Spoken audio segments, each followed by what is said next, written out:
Hi peeps, thought I'd crack on today. Hope you're all well. Today I want to chat, about the Kulusevski comments. What I want to know is, how do you think that he's in his rights to speak up like this? Because lots of people are calling out Romero because obviously talking out to the Argentinian press regarding where he wants to play next season and sort of flirting with Real Madrid and Atletico Madrid and saying that he wants to play in the Spanish league. And obviously, in my view, it's ridiculous that he should be doing that at a time, especially when it was released so close after losing against Nottingham Forest. Really bad poor timing on the release of it. But as regarding the Kulu's comments, I think they are extremely valid, and I think they're extremely clever. I think what he's doing is he's telling the truth without getting himself into much trouble. And I think we need more players to do this. I think too many players just sit back and say, "Oh, we're happy where we are. We're happy with this, happy with that," collecting their wages, giving out dross performances every week in, week out, unless it suits them, like it did in the Europa. But I really think that Kulu's a breath of fresh air, and without any shadow of doubt, he's our captain going forward. If we can keep hold of him this summer, and that's a big if, because if he's got any real ambition as a player, I hate to say it, but he's going to want to move on, isn't he? But yeah, I listened to his quotes. I've read through it all, and I can't disagree with any of it. He's basically a player that's saying in diplomatic ways that the players are not living up to it. The club's not living up to what they promise. And all he's doing is he's saying what we're saying as fans in regards to Daniel Levy. If Daniel Levy tells you one thing and does a complete other. And unfortunately, not enough people from behind the scenes actually call him out. And when they do, it's usually people like Conte that we all attack because he's doing it. Because obviously we feel protective towards our club. So when they call us out for something, we turn against them. Well, lots of us do anyway, or a few of us do. And even myself, I thought it was brilliant that he actually spoke out and called Daniel Levy out and the club out. I also had that protective feeling in me that thought, look, wanted to attack him, if you know what I mean. And I think that's what made it quite hard for some. It definitely divided the fan base, the way he came out. But I think Kulu's is 100% right. And I think next season, well, look, for example, look at Angie's comments last season when we had not many games in the season, and we got knocked out of both domestic cup trophies. Domestic competitions. We got knocked out really early, didn't we? Because he made that daft decision to change, was it 7 or 9 players against Fulham? Again, ridiculous decision to make in this country. I think he completely underestimated how the Premier League teams can play. And I know it was in the FA Cup, or was it FA Cup or the League Cup? But anyway, we played against Premier League opposition. And we got knocked out of that one. So we was out of both competitions early, so we didn't have very many games. And all he did was complain that we didn't have enough competitions or not enough games to blood the youngsters. So this season, we've got loads of games, and now he's complaining we've got too many games.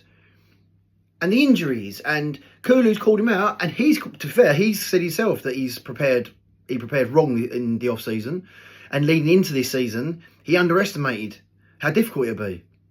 And he'd make changes this time. But that's easy to say. Now, like I say, this season, he's saying there's too many games, there's too many injuries. And you're like, how many excuses is this guy going to give? Anyway, I don't really want to be cracking on with him again. I think we all know my view on Ange Postecoglou. And even now, I'm obviously listening to a couple of the aggregators earlier on. And even some of the ones that I do respect majorly their view. I respect everybody's view, apart from that one person, you know who. I think personal insults just are off the scale when it comes to him, but there you go. And the guy that I was listening to, they were saying that if he wins the trophy, you've got to give him a chance next season. And I'm sorry. I still don't buy into that. His achievement will be that he won the trophy. And he's going to walk off with that on his resume again. And the fact that he's won again in his second season. So by keeping him, we're not doing anything, some sort of charity job to try and keep hold of him. He's won us a trophy. He's done his job.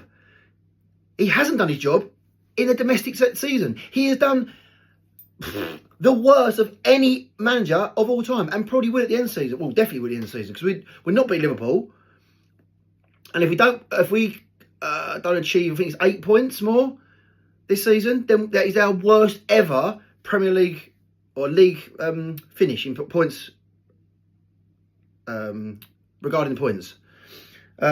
So that makes him statistically the worst manager we have ever had. Now, just because he lucks his way into a trophy doesn't mean you then go, logically, he was terrible in the league. And if it was just down to league form, we potentially could have been relegated this season. Probably would have been. We're very lucky. Now, let's give him another chance. Where does that logic come from? And you can't be sort of nostalgic or try and be all glamour because he's won that trophy for us. Let's give him another chance. No, it doesn't come down to that. In my opinion, and it's only my opinion, you can attack me if you like, or please debate down below. I just think you say, thank you, we've got a trophy, you've got a trophy, let's all celebrate that together. You go your way, we carry on with another guy, going a different way with someone else. But we then qualify for the Champions League, which is brilliant. So it gives the new guy a bigger budget to work with. A little bit of an exciting season for next year. Because surely we can't do any worse than we did this season. Well, if we do, we go down. It's as simple as that. So yeah, my opinion still is, whether we win or lose, and I'm starting to feel it's really strange that we could win this. I know I said before that I don't think we will, but it's one of those weird scenarios when they say football is a funny old game. It really is. I mean, these situations, I feel that I mean, look at the two semi-finalists in this cup. Tottenham and Manchester United are languishing at the bottom of the Premier League. I think we're lucky that the Champions League teams didn't get dropped down into it this season, which is one thing.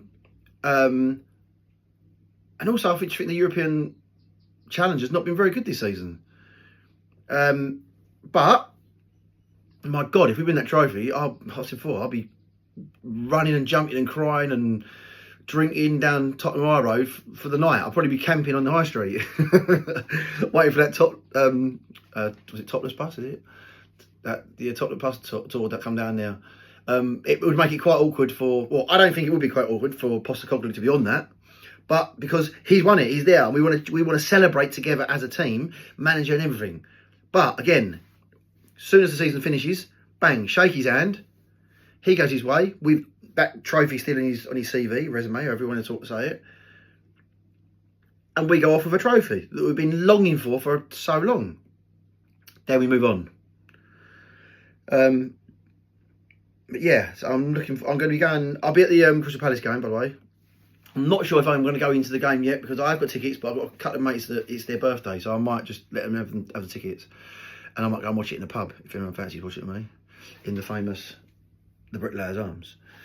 I've got a special thank you to make to someone who's very kindly one of my followers, and I talk to him a lot on Instagram mostly. He's the Cock and Ball. He sent me these really lovely beer mats, which I really appreciate, and I'll be returning the favour from my bar. So I'd just like to say a big thank you to him for that. And his note, I won't give his name, so I'm not sure he wants me to give his name out. But I've got your note, mate, and I really do appreciate it. And we definitely need to meet meet up there. Maybe we'll meet up in a couple of weeks or something in the one of the pubs up there. The Bricklayers or something, have a couple of pints. Even if you don't go to the game, we just watch the game in the pub. A lot of time I prefer that anyway, mate. Yeah, so thank you very much for that. I really appreciate it. Please, anybody that likes my content, I never pretend to be some expert in it. In football, I'm just a diehard fan that cares so much about my club, I'm getting a lot of abuse. Well, I got some abuse from the hippie man, but I expected that because I had an uncharacteristic outburst against him because I was feeling emotionally, got a couple of things going on at home. But anyway, that built up with the Tottenham result, and then seeing him just going in on fans again just sent me off the edge. So I apologise if anyone thinks that I acted out of character on that. But I still stand by my words. I don't like people that attack people personally for their views on being a Tottenham fan. You may differ your views, as mine differ from a lot of people, but I talk to loads of people on things.